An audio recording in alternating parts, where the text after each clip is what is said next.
والصلاة کے بعد انتہائی عزت و تکریم کے لائق سامعین و حاضرین، دوستو، بزرگ اور بھائیوں، محفل شب برات کے عنوان سے اس خوبصورت رات میں اور ان ٹھنڈی ہواؤں میں آپ حضرات تشریف فرمائیں۔ نبی پاک صلی اللہ علیہ وسلم نے ارشاد فرمایا، جب شعبان کی 15ویں رات آئے تو رات کو بیدار رہا کرو اور صبح کو روزہ رکھا کرو۔ تو جب حضور نے کہہ دیا بیدار رہو تو پھر کسی کو سونا نہیں چاہیے، بیدار رہنا چاہیے۔ اور بیداری کا مطلب یہ نہیں کہ وہ آدمی بس جاگتا رہے، اس کا مطلب یہ ہے کہ وہ اللہ اللہ کرے، درود پاک پڑھے، عبادت کرے، تلاوت کرے، ذکر فکر میں رہے۔ کچھ باتیں اس مقصد کے لیے کہ اس رات اللہ پاک نے اپنی رحمت کے دروازے کھولے ہیں، تو کچھ ایسی بات کی جائے جس سے دل نرم ہو جائے۔ دوستو، قرآن مجید کی 2 آیات میں نے پڑھی ہیں۔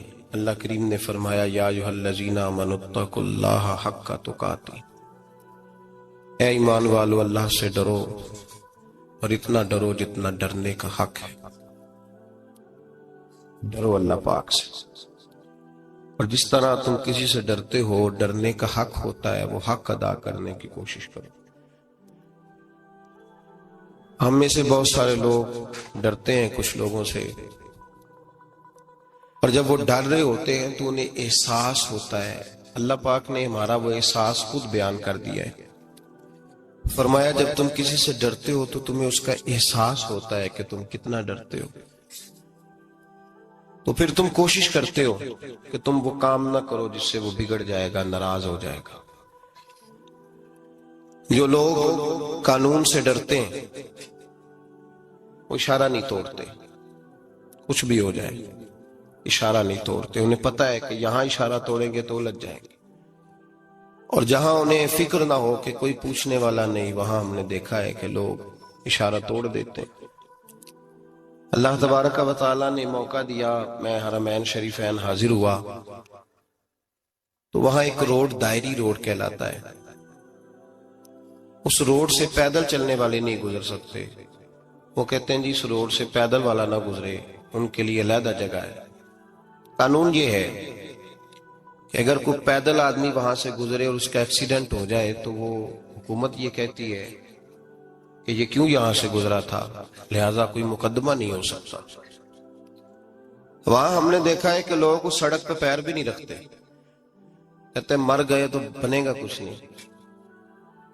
یہاں بھی بہت سارے ایسے معاملات ہوتے ہیں کہ جہاں انسان محسوس کرتا ہے کہ یہ بڑا میرے لیے نقصان ہو جائے گا، تو وہ ڈرتا ہے۔ ایک چھوٹی سی بات ہے کہ رات کو کوئی آدمی اپنا دروازہ کھلا رکھ کے نہیں سوتا، حالانکہ کوئی حرج نہیں، کبھی کھلا رہ بھی جاتا ہے، اور اگر کبھی رہ جائے تو جس کی ذمہ داری بند کرنے کی ہو اس کے ساتھ پھر جو رویہ ہوتا ہے گھر والوں کا، یہ خوف ہے ہمارا اندر کا، تو بڑی شدت کے ساتھ ہم اس شخص کو سخت سست کہتے ہیں، ڈانٹتے ہیں، کہتے ہیں تو نے خیال ہی نہیں کیا، جمع پونجی لٹ جاتی تو یہ خوف ہے، یہ ہمارا اندر کا یہ خوف ہے۔ آپ بازار میں جائیں تو درجنوں لوگوں نے گن مین بٹھائے ہوئے ہیں، ان کا دل نہیں کرتا کہ اضافی تنخواہ دی جائے، کیا مطلب ہے ایک آدمی کو اضافی پیسے دینے کا، لیکن وہاں آدمی بٹھایا جاتا ہے، اس کو تنخواہ دی جاتی ہے، اس کی روٹی کا بندوبست کیا جاتا ہے، اس کے سارے ضروریات زندگی کا خیال رکھا جاتا ہے، اور پس منظر یہ ہوتا ہے کہ ڈر لگتا ہے اگر یہ شخص نہ ہوا تو ہمارے چوری ہو جائے گی۔ اللہ فرماتے ہیں کہ تو جہاں سے ڈرتا ہے تجھے پتا ہے، تو اس طرح کر کہ مجھ سے بھی اتنا ڈر جتنا ڈرنے کا حق ہے۔ یہ جھوٹ موٹ کا ڈراوا نہ پیدا کر کے اوہ اللہ معاف کرے جی، اچھا جناب ڈرتے ہیں آپ اللہ تعالیٰ سے، آپ نے تو کانوں کو ہاتھ لگائے، تو پھر آپ کیا کر رہے ہیں؟ اللہ معاف کرے جی میں تو بات نہیں کرتا، بس 2-4 آدمیوں کی پگڑی اچھالوں گا، اس سے زیادہ نہیں۔ ڈر لگتا ہے جی بات کرتے ہوئے، 15-20 آدمی بس میرے قابو آئیں، یہ کس قسم کا ڈر ہے؟ ڈرنے کا حکم دیا، اور میرے رسول کریم سید عالم صلی اللہ تعالی علیہ وآلہ وسلم نے ارشاد فرمایا کہ تو رب کریم سے دنیا میں ڈر جا، جس طرح ڈرنے کا حق ہے جب قیامت کا دن آئے گا تو اللہ تجھے ڈرائے گا نہیں بلکہ اپنی رحمت کی چھاؤں میں جنت میں داخل کر دے گا. یہاں ڈر. ایک جگہ تو اللہ نے فرمایا ڈرو، اور کچھ جگہوں پہ فرمایا کہ جو میرے علم والے بندے ہیں نا، جن کو میں نے علم دیا ہے، عالم ہے، ان کے بارے میں فرمایا کہ ان کے دلوں میں میری خشیت ہے. انما یخشی اللہ من عبادہ العلماء، اللہ کے بندوں میں سے جو علم والے ہیں وہ اللہ کی خشیت رکھتے ہیں. قرآن نے ایک جگہ کہا ڈرو، خوف کا لفظ بھی استعمال کیا، وَلِمَنْ خَافَ مَقَامَ رَبِّهِ جَنَّتَانِ، خوف بھی ہے اور خشیت بھی ہے. ان دونوں کا معنی ایک ہی ہے، ڈرنا. خوف کا معنی بھی اور خشیت کا معنی بھی، ڈرنا. جب آپ علماء لغت کو پڑھیں گے، عربی ادب کو جاننے والے لوگوں کا مطالعہ کریں گے تو انہوں نے یہی لکھا ہے کہ ان دونوں کا معنی ڈرنا ہے. میری طرف دیکھیے، توجہ کریں، کچھ سمجھانے لگا ہوں، اس نقطے کو ضرور سمجھیے گا. خشیت کا معنی بھی ڈرنا ہے، خوف کا معنی بھی. لیکن جب صوفیاء کے پاس جائیں نا، صوفیاء جو قرآن و سنت کی روح کی تفسیر کرنے والے ہیں، تو وہ کہتے ہیں نہیں، خشیت اور خوف میں فرق ہے. خوف اور ہوتا ہے، خشیت صوفیاء اس کی تفسیر اور کرتے ہیں. وہ کہتے ہیں خوف بھی ہوتا ہے اور خشیت بھی ہوتی ہے، الگ الگ چیزیں ہیں، ایک نہیں. بڑی خوبصورت بات ہے، اگر آپ سمجھ گئے تو آپ کو فائدہ دے گی. صوفیاء یہ کہتے ہیں کہ بھائی خوف ہوتا ہے اپنے گناہوں کا، کہ میں نے یہ گناہ کیے ہیں، اگر اللہ نے مجھ سے پوچھا تو مجھے بڑا خوف آتا ہے، مار پڑے گی، یہ خوف ہے. پھر سمجھ لیں، ایک آدمی نے حرام کا مال کٹھا کیا ہے زندگی میں، معاذ اللہ اس نے بڑے پاپ کیے، گناہ کیے، شراب پی، بدکاری کی، معاذ اللہ تعالیٰ ثم معاذ اللہ. اب اسے ڈر لگ رہا کہ اللہ تبارک و تعالیٰ نے پوچھا تو میں کیا جواب دوں گا. یہ خوف ہے. اور خشیت یہ ہے کہ ایک آدمی سارا دن نماز پڑھتا ہے، روزہ رکھتا ہے، عبادت کرتا ہے، اللہ کو یاد کرتا ہے، پھر بھی ڈرتا ہے. یہ خشیت ہے، یہ خشیت ہے. جو گناہوں سے ڈرے وہ خوف ہے، اور جو رب کی ناراضگی سے ڈرے وہ خشیت ہے. جو کہے یار میرا رب کہیں ناراض نہ ہو جائے، میرا رب کہیں مجھ سے. بڑی خوبصورت مثال دی. میں نے اپنے صاحب سے پوچھا کہ حضور یہ مسئلہ کیا ہے، تو فرمانے لگے ایک بادشاہ نے ایک غریب کی بیٹی اسے پسند آ گئی تھی، تو اس نے عزت کے ساتھ اس سے شادی کر لی، رشتہ بھیج کے وقار کے ساتھ. بیٹی کا باپ اپنی بیٹی کے مقدر پر رشک کرنے لگا کہ میری بیٹی کو بادشاہ نے پسند کیا ہے، بادشاہ کے شہزادے نے رشتہ بھیج دیا ہے. شہزادہ بیاہ کے لے گیا بیٹی کو. 20 کنیزائیں، نوکرانیاں اس عورت کی خدمت کرنے پہ لگی ہوئی ہیں، توجہ ہے، اس کا ہر حکم ماننے کو تیار ہے. لیکن وہ بی بی سویرے بھی رو پڑتی ہے اور شام کو بھی رو پڑتی ہے، روتی رہتی ہے. اس سے کسی نے پوچھ لیا کہ بی بی تو روتی کیوں ہے؟ 20 کنیزائیں ہیں، گھر میں سکون ہے، ہر شے ہے، تو روتی کیوں ہے؟ تو وہ کہنے لگی اصل بات یہ ہے کہ جو کچھ مجھے ملا ہے میں اس کے قابل نہیں تھی، تو میں ڈرتی ہوں میرا سائیں کہیں ناراض نہ ہو جائے، وہ ناراض نہ ہو جائے. میں قابل نہیں تھی، میری اوقات نہیں تھی. یہ من آنم کے من دانم، میں جو ہوں اس کا مجھے پتا تو ہے. اس نے میری حیثیت سے، میری اوقات سے، میرے ظرف سے، میری محنت سے بڑا بڑھ کے مجھے عطا کر دیا. میری چونکہ اوقات سے زیادہ دے دیا تو میں ڈرتی ہوں وہ ناراض نہ ہو جائے، کہیں میری یہ کھیل، یہ جو میں نے گھونسلہ بنایا ہے، یہ کہیں میرا ٹوٹ نہ جائے. میرے بھائی، میرے رسول کریم سید عالم صلی اللہ علیہ وسلم کے امت کے اولیاء، صلحاء، صوفیاء، اتقیاء، صحابہ، اہل بیت، یہ لوگ جب روتے تھے تو یہ کوئی اس لیے نہیں روتے تھے کہ یہ آج دوپہر کو چینی میں ملاوٹ کر کے آئے ہیں تو اس لیے رو رہے ہیں رات کو. اس لیے نہیں روتے تھے کہ آج انہوں نے جو شکر بیچی ہے اس شکر کے اندر بورا ملایا ہوا.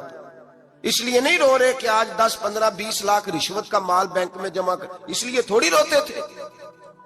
یہ تو اس لیے روتے تھے کہ اللہ تو نے بڑا کچھ عطا کیا ہے، کہیں ہم سے ناراض نہ ہو جانا. یہ تو اس کی خشیت میں رو رہے تھے. حضرت داؤد طائی رحمت اللہ تعالی علیہ، حضرت امام جعفر صادق جو نبی پاک صلی اللہ علیہ وسلم کے نواسے، جناب داؤد طائی کی ملاقات ہوئی تو امام جعفر صادق حضور کے نواسے عرض کرنے لگے، داؤد طائی یار میری بخشش کی دعا کرنا، رب مجھے معاف کر دے. تو حضرت داؤد طائی رحمت اللہ علیہ فرمان لگے، امام صاحب آپ حضور کے نواسے ہیں، میں نے دعا کرنی ہے کہ آپ نے میرے لیے کرنی ہے؟ تو حضرت امام جعفر صادق رو پڑے، کہنے لگے یار تو نہیں کرنی ہے، اور اسی لیے تو تجھ سے دعا کرا رہا ہوں کہ کہیں ایسا نہ ہو نانا مصطفیٰ کی بارگاہ میں جاؤں تو وہ مجھے کہیں کہ میں کس طرح کا تھا تو کس طرح کا بن کے آیا ہے. یہی تو دعا کرانی ہے کہ میرے لیے دعا کر. جو جتنا بڑا ہوتا تھا نا اتنی زیادہ خشیت ہوتی ہے. اور گناہگار کے تو اللہ تبارک و تعالیٰ بعضوں کا سزا دیتا ہے، آنسو سلب ہو جاتے ہیں. اس کو تو اپنے گناہوں پہ رونا ہی نہیں آتا. وہ تو روتا ہے بچہ نہ ہو تب روتا ہے، وہ تو روتا ہے پیسے نہ ہو تب روتا ہے، وہ تو اس وقت روتا ہے جب اس کا مال چلا جائے. اس کو تو بعضوں کا گناہگار کو تو بعضوں کا سزا ملتی. اللہ فرماتے تو دنیا کے لیے روئے گا، میرے لیے نہیں رو سکتا. اور جو رب کریم کے بندے ہوتے ہیں انہیں اللہ کہتا ہے تو دنیا سے بے نیاز ہے، تیری آنکھ سے آنسو جب بھی ٹپکے یا میرے لیے ٹپکنا چاہیے یا محمد مصطفیٰ کے لیے ٹپکنا چاہیے. آپ اگر اس بات کو تھوڑا سا غور کے ساتھ سمجھے تو تمام اولیاء صلحات کیا یہ رو رہے ہیں، تڑپ رہے ہیں. کیا اس کی وجہ تھی؟ نمازیں کم رہ گئی تھی، روزوں میں کمی تھی، فرائض ادا نہیں کرتے تھے کہ رویا کرتے تھے؟ کیوں روتے تھے؟ حضرت سیدنا عمر فاروق رضی اللہ تعالیٰ عنہ کے بارے میں صحابہ کہتے ہیں جناب عمر فاروق جب نماز پڑھاتے اتنا رویا کرتے تھے کہ 7ویں صف تک ان کے رونے کی آواز جایا کرتی. 7ویں صف تک ان کے رونے کی آواز جاتی. ہم لوگ بن کے بیٹھ گئے ہیں، ہم لوگ بن کے بیٹھ گئے، ہم یہ سمجھتے نہیں کہ ہماری حیثیت کیا تھی اور رب کریم نے ہمیں نوازا کیا ہے. آپ پڑھیے کتابیں، میرے رسول پاک صلی اللہ علیہ وسلم فرماتے ہیں میرا عمر جس گلی سے گزرے شیطان رستہ بدل جاتا ہے. نبی پاک فرماتے ہیں میرا عمر جب تک دنیا میں رہے گا دوزخ کو تالا لگا رہے گا. اس صاحب عزد الغابہ نے لکھا ہے نبی پاک صلی اللہ علیہ وسلم نے حضرت جبریل امین کو بلایا، فرمایا چل میرے عمر کی شان بیان کر. تو حضرت جبریل امین علیہ السلام عرض کرنے لگے یا رسول اللہ صلی اللہ علیہ وسلم 950 سال اگر اللہ مجھے عمر دے، 950 سال رب عمر دے اور پھر بھی میں عمر فاروق کے فضائل بیان کروں تو میں نہیں کر سکتا. عمر کی شان میں نہیں بیان کر سکتا. 950 سال بھی اگر میری عمر ہو. نبی پاک نے فرمایا پھر میرے ابو بکر کے بارے میں. عرض کی یا رسول اللہ ابو بکر کی تو بات اس سے بہت آگے کی ہے نا. وہ نبی پاک کتنی عظمت بیان کر رہے ہیں، کس قدر زیادہ رسول کریم صلی اللہ تعالی علیہ وآلہ وسلم ان کی عظمت بیان کرتے ہیں. حضرت عمر کیا کہتے ہیں؟ وہ لوگوں کو بتاتے پھرتے ہیں کہ تم نے دیکھا ہے نا میری کتنی عظمت ہے. وہ یہ نہیں کہتے. حضور فرماتے ہیں عمر کی بڑی شان بڑی شان بڑی شان. اور عمر کے پاس جب بھی کوئی جاتا ہے کہتے ہیں عمر آپ کا کیا مقام ہے؟ تو عمر فرماتے ہیں میں تو اونٹ چرانے والے کا بیٹا ہوں، میں تو اونٹ چرانے والے کا بیٹا ہوں، میں تو اونٹ چرایا کرتا تھا، میں تو 10 اونٹ نہیں سنبھال سکتا. حضرت فاروق اعظم رضی اللہ تعالیٰ عنہ سے کوئی پوچھتے جناب عمر آپ کا کیا حال ہے؟ تو آپ فرماتے یہ تو میرے مقدر ہے کہ میری بہن نے قرآن سنایا تو میں در رسول تک پہنچ گیا، ورنہ مجھے پوچھنے والا کوئی نہ ہوتا. کبھی جناب علی المرتضیٰ کا بازو پکڑ کے کہتے ہیں علی تو نہ ہوتا تو عمر ہلاک ہو جاتا. بھائی حضور شانیں بیان کرتے ہیں. نبی پاک کہتے ہیں میرے ابو بکر نے احسانات کیے، بڑے احسانات کیے، میں نے سب کا بدلہ چکا دیا، ابو بکر کا نہیں چکایا. اللہ کی بارگاہ میں عرض کروں گا یا اللہ تو ہی اسے بدلے دے. اور جناب ابو بکر صدیق سے کوئی پوچھتا ہے ابو بکر آپ کا کیا حال ہے؟ تو ابو بکر صدیق فرماتے ہیں مجھ سے میرے اندر کا عالم نہ پوچھو، اگر قیامت کے دن اعلان ہوا نا کہ سارے لوگ بخشے گئے ایک باقی بچا ہے تو مجھے ڈر لگتا ہے اکیلا ابو بکر ہی بچ جائے گا جو نہیں بخشا جائے گا. مجھے ڈر آتا ہے. او بھائی بن کے بیٹھ گئے لوگ، لوگوں کو پوچھ کر کے دیکھیں، کہتے ہیں کیا پاپ کیا ہے، کیا ہو گیا ہے؟ خشیت سے کانپتی ہوئی روحیں، تڑپتے ہوئے میرے رسول پاک کے غلام اولیاء اللہ صوفیاء کرام کے رونگٹے کھڑے ہیں رب کریم کے خوف سے. جو جتنا مالک کو جانتا ہے اتنا کانپ رہا ہے، اتنا ڈر رہا ہے. جس کی آنکھوں سے آنسو خشک ہے مطلب یہ ہے یہ رب کو جانتا ہی نہیں، اسے کیا خبر اس کا جلال کتنا ہے، اسے کیا خبر اس کا عذاب کتنا ہے، تو کیا جانے۔ ان بطش ربک لشدید، جب وہ پکڑتا ہے تو بڑا سخت پکڑتا ہے۔ حضرت عثمان غنی کو 3 دفعہ میرے نبی پاک نے فرمایا جنتی ہے، جنتی ہے، العثمان فی الجنہ، العثمان فی الجنہ، العثمان فی الجنہ، 3 دفعہ حضور نے جنت کی بشارت دی۔ میرے مصطفیٰ کریم نے فرمایا میرا عثمان گلی سے گزرے تو فرشتے بھی اس کی حیا کرتے ہیں۔ جناب عثمان غنی جن کو میرے نبی نے 2 بیٹیاں دے کے کہا عثمان میری 100 بیٹی بھی ہوتی، ایک کے بعد دوسری انتقال کرتی جاتی تو میں ساری تیرے نکاح میں دے دیتا، وہی حضرت عثمان غنی قبر پہ کھڑے ہیں حضور کے وصال کے بعد، ایک قبر پہ کھڑے، آنکھوں سے آنسو جاری ہے، داڑھی ساری آنسوؤں سے بھر گئی ہے، روتے ہی جاتے ہیں، روتے ہی جاتے ہیں۔ غلام کہتا عثمان یار رونا ہمیں چاہیے، رونا ہمیں چاہیے، جن کو کوئی بشارت نہیں اور آپ کو تو 3 بشارتیں، روتے کیوں ہو؟ جناب عثمان غنی فرمانے لگے جس مصطفیٰ نے مجھے جنت کی بشارت دی اسی رسول نے فرمایا تھا قبر آخرت کی منزلوں میں سے پہلی منزل ہے، آخرت کی منزلوں میں سے پہلی منزل۔ سوچتا ہوں اگر رب کریم نے عثمان سے حساب پوچھ لیا حساب کیسے دینا ہے؟ میرے مصطفیٰ کریم نے، یہ تو بات ہے نا جناب عمر کی، یہ تو بات ہے حضرت عمر کی، حضرت ابو بکر کی، جناب عثمان غنی کی، اور جس شیر خدا کے بارے میں نبی پاک نے فرمایا علی منی وانا من علی، فرمایا علی اور میں 2 نہیں، میں علی ہوں اور علی میں ہے، جن کو فرمایا من کنت مولا ہوں وہذا علی مولا، جس کا میں مولا اس کا علی بھی، اس کا علی بھی، جس مولا علی شیر خدا کو یہ درجہ دیا۔ ولی المرتضی اٹھے ہیں، نماز کا وضو کیا ہے، مصلی کی جانب جانے لگے تو جناب علی کا وجود تھر تھر کانپنے لگا، تھر تھر، چھم چھم آنسو برسنے لگے۔ حضرت سیدنا امام حسن آگے بڑھے، ابا جی کیا ہوا؟ فرمایا حسن ڈر رہا ہوں، مالک کی بارگاہ میں جا رہا ہوں، کہیں رب علی کو دھتکار ہی نہ دے، کہیں مالک علی سے حساب ہی نہ پوچھ لے، کہیں اللہ تبارک و تعالیٰ ناراضگی کی نظر سے نہ دیکھ لے۔ او بھائی ہم لوگ اتنے دلیر، اتنے تگڑے، اتنے سیاہ، اتنے عقل مند، اتنے گناہوں کے پیچھے پہاڑ ہیں، لیکن مجال ہے کوئی ایک قطرہ وہ آنسو جو ہم نے سنبھال کے رکھے ہیں دنیا داری پہ بہانے کے لیے۔ کبھی اپنا حساب کر، کبھی سوچ، روز شکوہ کرتا ہے، کہتا ہے میرے پاس پیسے نہیں، گاڑی نہیں، کار نہیں، کوٹھی نہیں، سرمایہ نہیں۔ کبھی سوچ جو کچھ ہے اگر رب کریم میرے اور آپ کے اعمال دیکھے تو ہماری حیثیت ہے کہ وہ سارا کچھ ہمیں دیا جاتا، ہماری اوقات تھی کہ وہ ہمیں دیا جاتا جو اس نے دیا ہے۔ ٹٹول کے دیکھیں، عمر گزر گئی شکوے کرتے، ذرا پلٹ کے دیکھیں، اگر ہمارے گناہ اور ہماری نیکیاں اکٹھی کی جائیں تو ہم جزا والے نہیں سزا والے نکلتے ہیں معاذ اللہ۔ محمود غزنوی بڑا پیار کرتے تھے ایاز کے ساتھ، بڑا پیار کرتے تھے، نوازا کرتے تھے، روز کوئی نہ کوئی تحفہ ملتا تھا ایاز کو۔ کچھ حسد کرنے والوں نے کہا محمود تو اسے تحفے دیتا ہے اور یہ جنگل میں اسلحہ اکٹھا کر رہا ہے، یہ تیرے خلاف علیحدہ سے فوج تیار کر رہا ہے، کچھ وقت آئے گا یہ تجھے چھوڑ کے علیحدہ سے بادشاہی کا دعویٰ کر دے گا۔ محمود غزنوی کہنے لگے یہ کس طرح کی بات؟ کہا تمہیں پتہ ہے کہ ایاز عصر سے لے کر عشاء تک کہاں رہتا ہے؟ محمود کہنے لگے یار واقعی میں نے کبھی پوچھا تو نہیں، شک کا بیج بو دیا، شک کا بیج بو دیا۔ محمود غزنوی کہنے لگے اچھا آج میں پیچھا کروں گا، تفتیش کروں گا، تحقیق کروں گا کہاں جاتا ہے، تحقیق کروں گا۔ محمود غزنوی نکلے پیچھا کرنے، عصر کے بعد ایاز نے جنگل کا رخ کیا، محمود بھی پیچھے پیچھے ہو لیے۔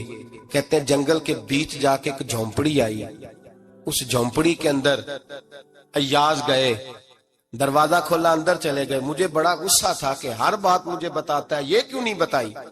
جب ایاز اندر گئے تو میں نے زور زور سے دروازہ کھٹکھٹایا غصے کے ساتھ۔ ایاز نے دروازہ کھولا، باہر آئے، میں نے کہا پیچھے ہٹ۔ ایاز پیچھے ہٹے تو میں اندر چلا گیا۔ محمود کہتے ہیں جب میں اندر گیا تو میں نے اس جھونپڑی میں ایک پرانا کرتا لٹکا ہوا دیکھا، ایک ٹوٹے ہوئے جوتے پڑے ہوئے دیکھے، ایک چھوٹا سا ڈنڈا دیکھا، ایک مٹکا، ایک پیالہ دیکھا۔ میں نے ساری تلاشی لی تو چند ٹوٹی پھوٹی پرانی چیزیں۔ میں نے کہا یاز یہ کیا ہے؟ تو کہتے ہیں یاز کہنے لگا بادشاہ ٹٹول کے دیکھ لے،